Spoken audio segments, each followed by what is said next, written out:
So here's the thing that drives me a little bit crazy. So I was probably about 10 years ago when I put out this thing called the against me argument. I don't know if you've heard it, but very briefly, the against me I have. argument is, let's say that you want marijuana to be legalized. And let's say that some friend of yours thinks that it should be illegal and you smoke marijuana, whatever it is.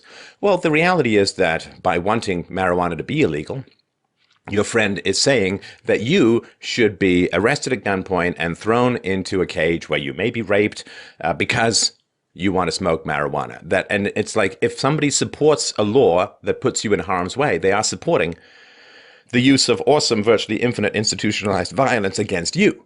And that's sort of a basic reality. And once you point out the gun in the room, hopefully your friend says, wow, gosh, I guess I was really thinking of this in a very abstract sense. But now that you point out the reality, that I want to look you in the face and say that you should be arrested and thrown into a potential rape cage prison because you want to smoke marijuana, hopefully that shocks your friend into like, I don't want that. I don't want you, my friend, thrown in jail because, like I might say, you shouldn't smoke marijuana. Here's the studies. Here's the advantages of not doing it or whatever it is, right?